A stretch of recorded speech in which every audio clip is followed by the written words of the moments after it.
Question ಕೇಳ್ತೀರಾ? ಹೇಳಿ sir. ನೀವು ಈಗ ಬಂದಿರಲ್ಲ ಸರ್, ಈಗ ಸಭೆಯಲ್ಲಿ ಏನು ತೀರ್ಮಾನ ಆಯ್ತು ಸರ್? ಈ ದಿನ ನಾನು ಎಚ್ ಡಿ ಕೋಟೆ ತಾಲೂಕಿನ ಗ್ರಾಮಕ್ಕೆ ಭೇಟಿ ಮಾಡಿದಾಗ ನಾಗರಹೊಳೆ ಆದಿವಾಸಿ ಜಮ್ಮಾಪಾಣೆ ಹಕ್ಕು ಸ್ಥಾಪನಾ ಸಮಿತಿ ಅಂತೇಳಿ ನಾಗರಹೊಳೆ ಗ್ರಾಮ ಸಭೆಗಳ ಒಕ್ಕೂಟ ಕೊಡಗು ಮತ್ತು ಮೈಸೂರು ಜಿಲ್ಲೆ ಇವರುಗಳು ಸುಮಾರು ಒಂದು 200ರಿಂದ 300 ಜನ ಇಲ್ಲಿ ಸ್ಟ್ರೈಕ್ ಮಾಡ್ತಾಯಿದ್ರು. ಈ ಧರಣಿ ಏನಿದೆ ಅಂತೇಳಿ ನಾವು ಅವ್ರ ಜೊತೆ ಅಹವಾಲು ಕೇಳಲಿಕ್ಕೆ ಇಲ್ಲಿ ಬಂದಾಗ ಜಿಲ್ಲಾಡಳಿತದ ಪರವಾಗಿ ನಾನು ಈ ಸ್ಥಳಕ್ಕೆ ಭೇಟಿ ಕೊಟ್ಟಾಗ ಇಲ್ಲಿ ಇದ್ದಂತಹ ಎಲ್ಲರೂ ಸಹ ಒಂದು ಲಿಖಿತ ಮನವಿಯನ್ನು ಇಲ್ಲಿ ಕೊಟ್ಟಿದ್ದಾರೆ. ಇದರಲ್ಲಿ ಇವರು ಸುಮಾರು 8 ಮನವಿ ಅಂಶಗಳನ್ನು ಹೇಳಿದ್ದಾರೆ. ಇದರಲ್ಲಿ ಬಹುತೇಕ ಅವರ ಫಾರೆಸ್ಟ್ ಇಶ್ಯೂಸ್ಗಳ ಬಗ್ಗೆ ಇದೆ. ಅರಣ್ಯ ಹಕ್ಕು ಕಾಯ್ದೆಯಲ್ಲಿ ಅವ್ರಿಗೆ ಆಗ್ತಾ ಇರತಕ್ಕಂಥ ಲೋಪದೋಷಗಳ ಬಗ್ಗೆ, ಅವ್ರಿಗೆ ಅರಣ್ಯ ಅಧಿಕಾರಿಗಳಿಂದ ಏನು ಸಮಸ್ಯೆ ಆಗ್ತಾಯಿದೆ ಅದನ್ನು ಹೇಳಿದ್ದಾರೆ.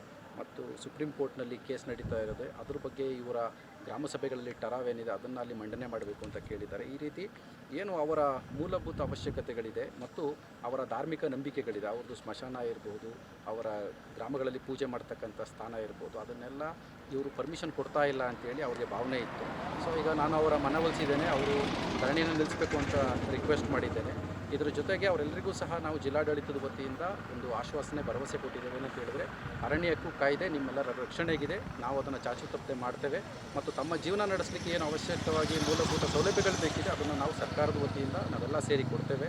ತಾವೆಲ್ಲರೂ ಸಹ ಉತ್ತಮ ಜೀವನ ಮಾಡಲಿಕ್ಕೆ ಶಿಕ್ಷಣ ಅನ್ನೋದು ಬಹಳ ಮುಖ್ಯ, ತಮ್ಮೆಲ್ಲ ಮಕ್ಕಳಿಗೆ ಶಿಕ್ಷಣ ಕೊಡಿಸಿ ಅಂತ ರಿಕ್ವೆಸ್ಟ್ ಮಾಡಿದ್ದೇವೆ. ಅವರೆಲ್ಲರ ಜೀವನ ಚೆನ್ನಾಗಾಗಬೇಕು ಅಂತ ನಾವು ಆಶಿಸ್ತೇವೆ. ಸರ್ಕಾರದ ವತಿಯಿಂದ ಏನೆಲ್ಲ ಒಂದು ಸೌಲಭ್ಯಗಳು ಸಿಗುತ್ತೆ ಅದನ್ನು ಕೂಡಲೇ ಕೊಡಿಸ್ತೇವೆ ಮತ್ತು ಫಾರೆಸ್ಟ್ ಅಫಿಷಿಯಲ್ಸ್ಗೂ ಸಹ ನಾವು ಮೀಟಿಂಗ್ನಲ್ಲಿ ಅವ್ರ ಬಗ್ಗೆ ಒಂದು ಅನುಕಂಪದ ರೀತಿಯಲ್ಲಿ ಕೆಲಸವನ್ನು ನಿರ್ವಹಿಸಬೇಕು ಅಂತ ತಿಳಿಸ್ತೇವೆ.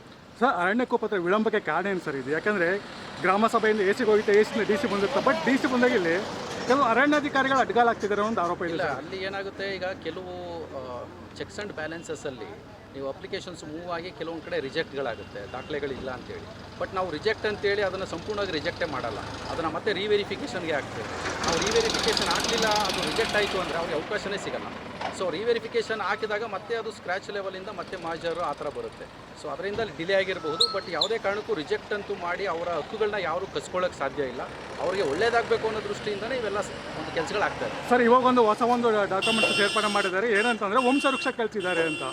ಆ ವಂಶವೃಕ್ಷ ಮಾಡೋಕ್ಕೆ ಸಾಧ್ಯನಾ ಅಂತ ಇವ್ರು ಕ್ವಶನ್ ಮಾಡ್ತಿದ್ದಾರೆ. ವಂಶವೃಕ್ಷ ಏನಂತ ಹೇಳಿದ್ರೆ, ಕೆಲವು ಕಡೆ ಅಂದರೆ ನಮ್ಮ ಜಿಲ್ಲೆ ಅಂತಲ್ಲ, ಸಾಮಾನ್ಯವಾಗಿ ಎಲ್ಲ ಜಿಲ್ಲೆಗಳಲ್ಲೂ ಕೆಲವು ಬೋಗಸ್ ಪ್ರಕರಣಗಳು ನಡೆದಿರೋದನ್ನು ತಾವೇ ನೋಡಿರ್ತೀರಿ. ತಮ್ಮ ಪತ್ರಿಕೆಗಳಲ್ಲೇ ಅದು ವರದಿಯಾಗಿರೋದನ್ನು ನಾವು ನೋಡಿರ್ತೀವಿ, ಮೀಡಿಯಾಗಳಲ್ಲೂ ಸಹ ಬಂದಿದೆ. ನಾವು ಎಲ್ಲಿ ಒಂದು ಆ ಥರದ್ದು ನಡೆಯುತ್ತೆ ಬೋಗಸ್ ಪ್ರಕರಣಗಳು, ಅದನ್ನು ಫಿಲ್ಟರ್ ಮಾಡಬೇಕಂತ ಹೇಳಿದ್ರೆ ಏನಾದರೂ ಚೆಕ್ಸ್ ಆ್ಯಂಡ್ ಬ್ಯಾಲೆನ್ಸ್ ಮಾಡಬೇಕಾಗುತ್ತೆ. ಸೊ ವಂಶವೃಕ್ಷ ಕೇಳಿರ್ತಾರೆ, ಬಟ್ ವಂಶವೃಕ್ಷ ಮಹಜರ್ ಮೇಲೇ ಮಾಡ್ತಾ ಇದ್ದಾರೆ. ಸೊ ಅದರಿಂದ ಮೂಲವಾಗಿ ಯಾರು ಇರ್ತಾರಲ್ಲ ಆ ಫ್ಯಾಮಿಲಿಯವರೇ ಅಲ್ಲಿ ಇತ್ತು ಅಂದರೆ ತೊಂದರೆ ಇಲ್ಲ. ಬಟ್ ಯಾರೋ ಬೇರೆ ಕಡೆಯಿಂದ ಬಂದಿರ್ತಾರೆ, ಅವರು ವಂಶವೃಕ್ಷ ಕೊಡಿ ಅಂದಾಗ ಸಮಸ್ಯೆ ಆಗುತ್ತೆ. ಸೊ ಅದರಿಂದ ನಾವು ಯಾವಾಗಲೂ ಒರಿಜಿನಲ್ ಯಾರಿದ್ದಾರೆ ನಮ್ಮವರು ಅದನ್ನು ತಿಳ್ಕೊಂಡು ಮಾಡಲಿಕ್ಕೆ ಅದನ್ನು ಇಟ್ಟಿರ್ತೇವೆ, ಫಿಕ್ಸ್ ಮಾಡಿರ್ತೇವೆ, ಬಿಟ್ಟರೆ ಅದು ಬೇರೆ ಇನ್ಯಾವುದೇ ಉದ್ದೇಶ ಇರೋದಿಲ್ಲ. ಸೊ ಈಗ ಈ ಸಭೆಯಲ್ಲಿ ಏನಾಯ್ತು ತೀರ್ಮಾನ ಆಯಿತು ಸರ್? ಈಗ ಈ ಸಭೆಯಲ್ಲಿ ಅದೇ ಅವರು ಮನವಿಗಳನ್ನು ಕೊಟ್ಟಿದ್ದಾರೆ, ಇದನ್ನು ನಾವು ಸರ್ಕಾರದ ಗಮನಕ್ಕೆ ತರ್ತೇವೆ ಮತ್ತು ಅರಣ್ಯ ಹಕ್ಕು ಕಾಯ್ದೆ ಪ್ರಕಾರ ಅವ್ರಿಗೇನು ಒಳ್ಳೇದು ಮಾಡಬೇಕಾಗಿದೆ ಎಲ್ಲ ಒಳ್ಳೆಯ ಕೆಲಸಗಳನ್ನ ನಾವು ಮಾಡಿಕೊಡ್ತೇವೆ. ಈಗ ಪ್ರತಿಭಟನೆ ಕೈ ಬಿಡ್ತೀನಿ ಭರವಸೆ ಕೊಟ್ಟಿದ್ದಾರೆ ಸರ್ ಅವರಿಗೆ? ಭರವಸೆ ಕೊಟ್ಟಿದ್ದಾರೆ ಸರ್. ಇನ್ನೊಂದು ಇದೆ ಏನಂದರೆ, ಅರಣ್ಯವಾಸಿಗಳು ಏನೋ ಮಾಡೋಕ್ಕೆ ಹೋದ್ರು ಅರಣ್ಯಾಧಿಕಾರಿಗಳು ಅಡ್ಡ ಮಾಡ್ತಿದ್ದಾರೆ, ಅಡ್ಡಗಾಲಾಗ್ತಿಲ್ಲ. ಅದನ್ನೇ ಅವರು ಈಗ ನಮ್ಮ ಸ್ಟ್ರೈಕ್ನಲ್ಲಿ ಬಹುತೇಕ ಅಂಶಗಳು ಅವ್ರ ಬಗ್ಗೆನೇ ಇತ್ತು. ಫಾರೆಸ್ಟ್ ಡಿಪಾರ್ಟ್ಮೆಂಟ್ ಅವರು ಇಲ್ಲಿಗಲ್ ಆಗಿ ನಮಗೆ ಇದನ್ನು ಮಾಡ್ತಾ ಇದ್ದಾರೆ, ಒಳಗಡೆ ಎಲ್ಲ ಫಾರೆಸ್ಟ್ ಕರ್ಕೊಂಡು ಹೋಗ್ತಾರೆ, ನಮ್ಮ ಆವಾಸ ಸ್ಥಾನಗಳಿಗೆ ಧಕ್ಕೆ ಮಾಡ್ತಾ ಇದ್ದಾರೆ, ಈ ಥರ ತುಂಬ ಕಂಪ್ಲೇಂಟ್ಸ್ ಹೇಳಿದ್ದಾರೆ. ಇದನ್ನು ನಮ್ಮ ಜಿಲ್ಲಾಧಿಕಾರಿಗಳ ಗಮನಕ್ಕೆ ತಂದು ನಾವು ಅರಣ್ಯದ್ದು ಏನೋ ಮೀಟಿಂಗ್ ಮಾಡ್ತೇವಲ್ಲ ಅವರ ಅಧಿಕಾರಿಗಳ ಜೊತೆ, ಅವಾಗ ಇದನ್ನು ಹೇಳ್ತೇವೆ ಅವ್ರಿಗೆ ಈ ಥರ ಮಾಡಬೇಡಿ. ಸೊ ಈಗ ನಿಮ್ಮ ಒಂದು ಗಮನಕ್ಕೆ ತಂದರೆ ಏನಂತಂದರೆ, ಸಫಾರಿ ಬಂದ್ ಮಾಡಿದ್ರು ಅರಣ್ಯಾಧಿಕಾರಿಗಳು ತಾವು ಸಂಬಂಧಿಕರ ಕುಟುಂಬಸ್ಥನ ಕರ್ಕೊಂಡೋಗಿ ಇದು ಮಾಡ್ತಿದ್ದಾರೆ ಅಂತ.